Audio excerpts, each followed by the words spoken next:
So I figure while we're here, might as well just do the control cavity cover plate, the shelf for the cover plate, and probably the shelf for the trim plate too. Just get a whole bunch of routing done at once here.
Okay, well,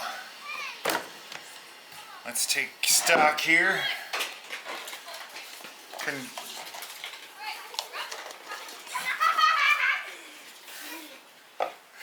Control cavity is routed.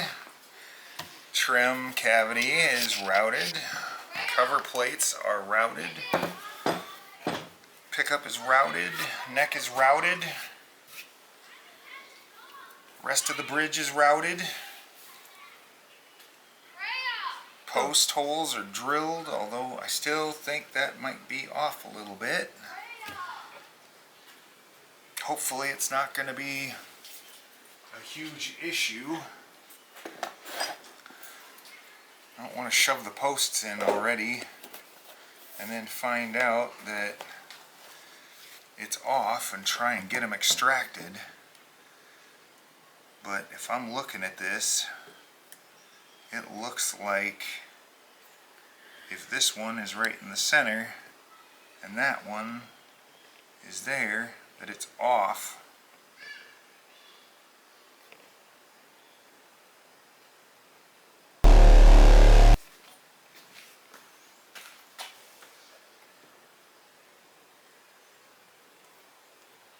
It's got to be there.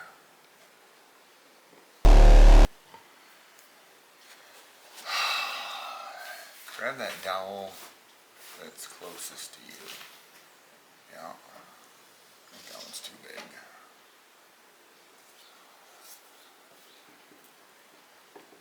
Yeah, grab the next smaller one.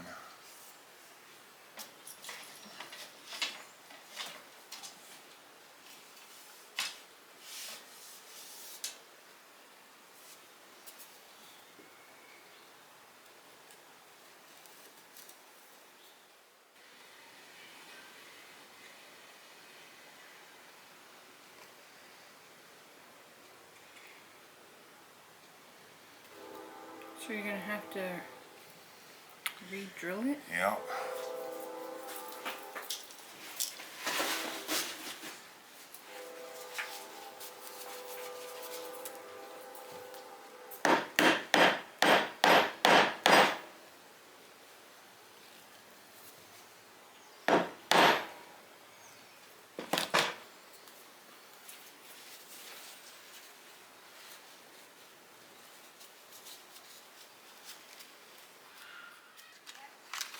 What kind of saw is that again? It is a flush cut trim saw.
43 millimeters from center.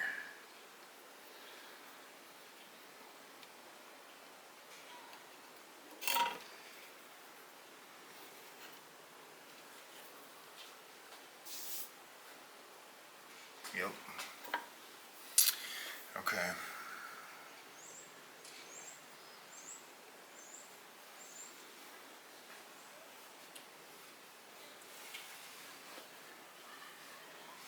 So we're gonna have to let that get good and dry though. I'm not gonna get all excited and try and drill it now and have it fall apart because it's still wet. I'm just gonna give it time, let it set up. Oh hey, I want to make sure that gluing that didn't plug my wire channel here.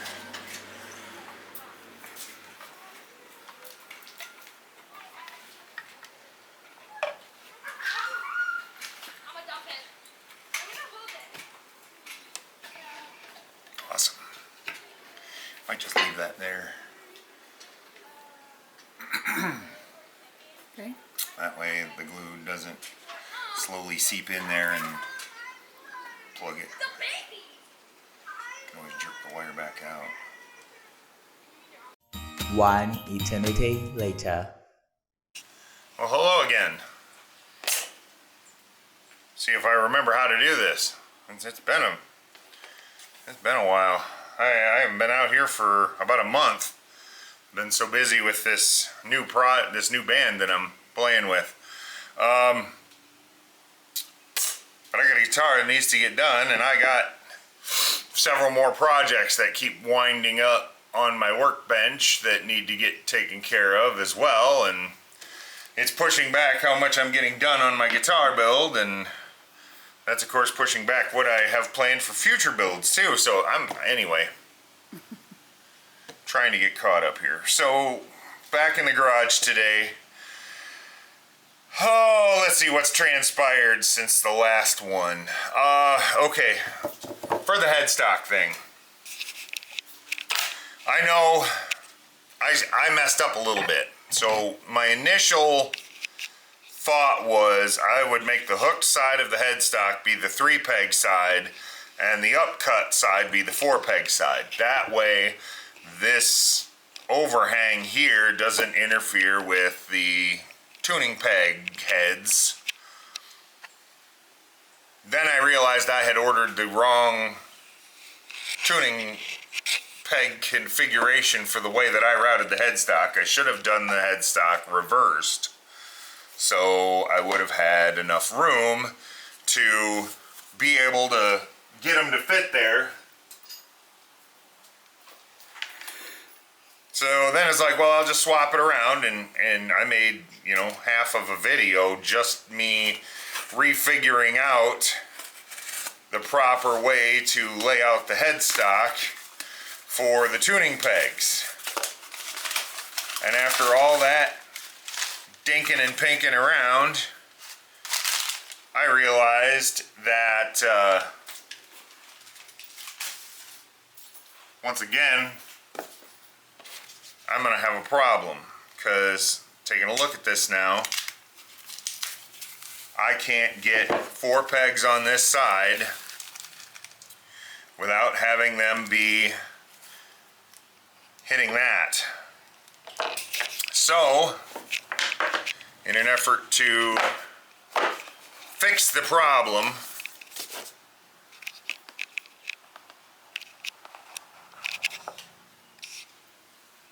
I have bought myself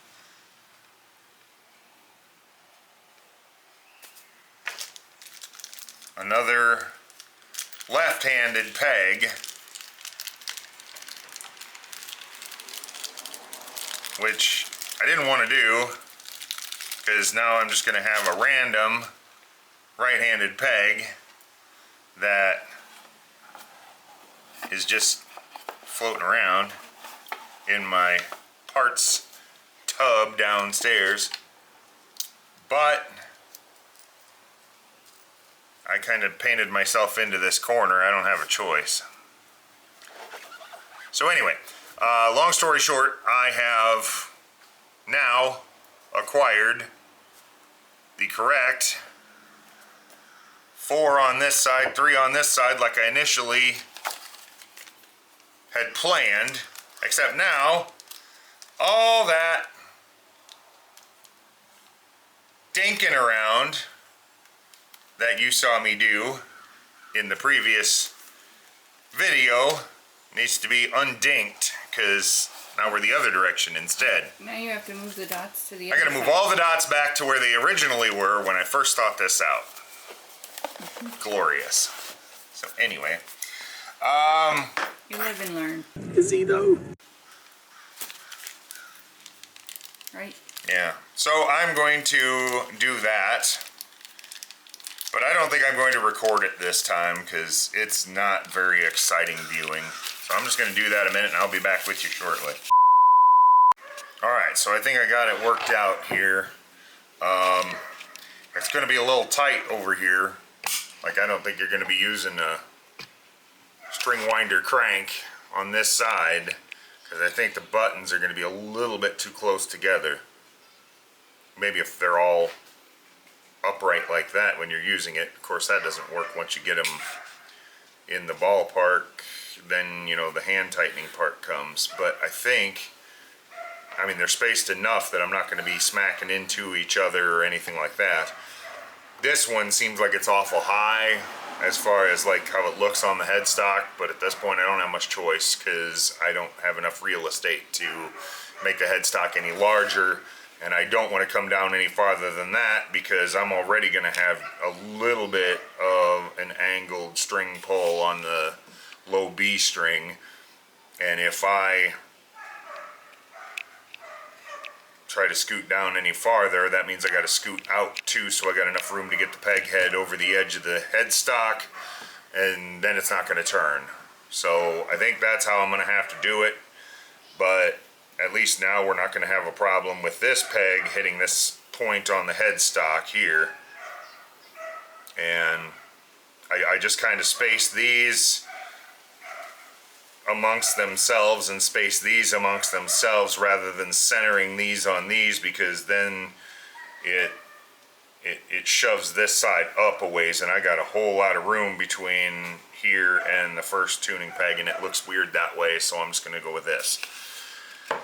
Anyway, that was a fair amount of screwing around again, so I'm glad I didn't record it. So, now that that is worked out, I'm not ready to carve the neck yet. I'm gonna have to stain before I put in the fret markers, I think. I could thickness the headstock, but to be honest with you, I'm really in the mood to get that body contour put in.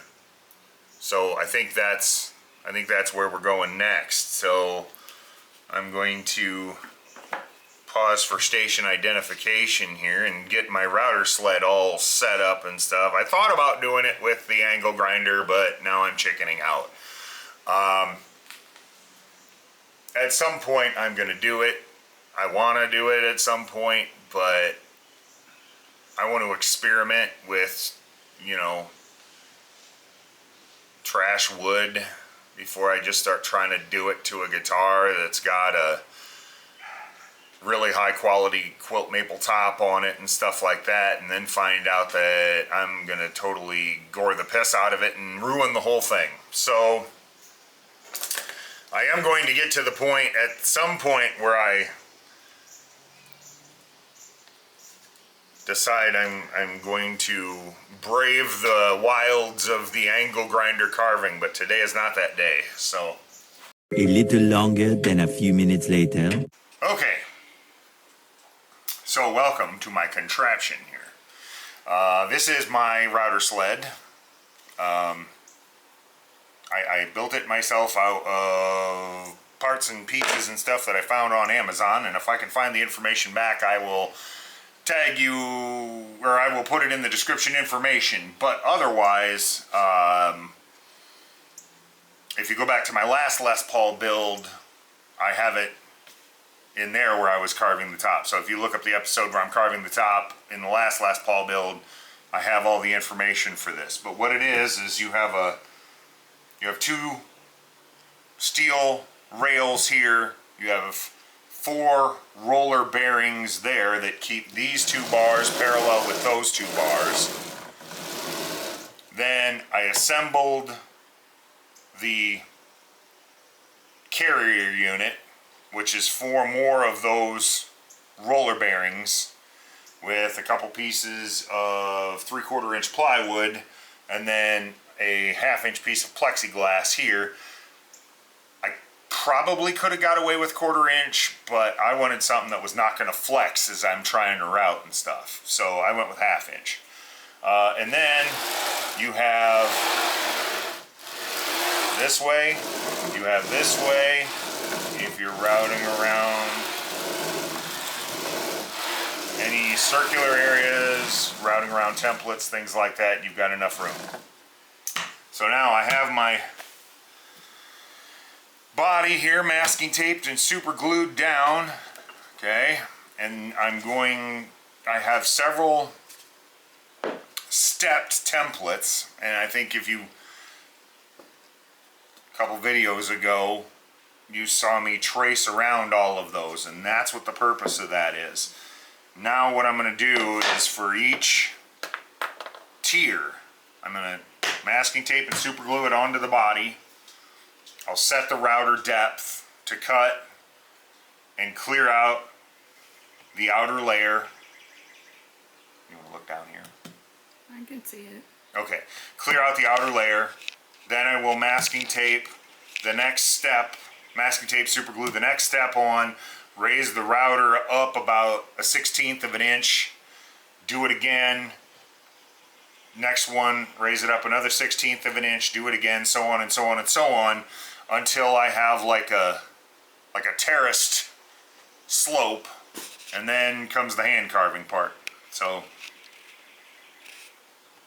all right, I want to masking tape and super glue this down. Okay, now we're gonna have to figure out router depth. So, come here, you. So I don't think that's gonna give me a deep enough cut.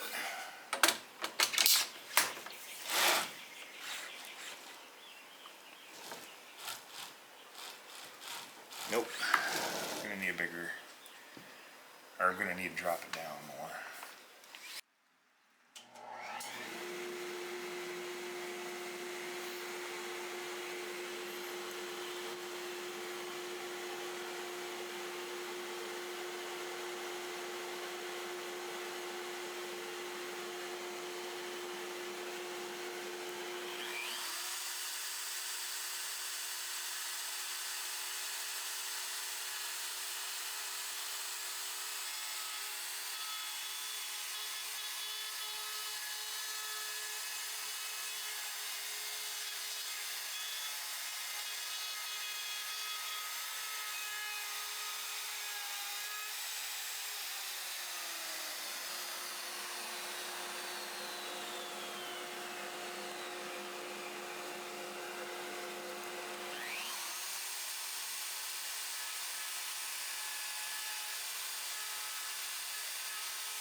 if I do that, I'm going to start breaking into the pickup cavity. So I'm going to stop at that.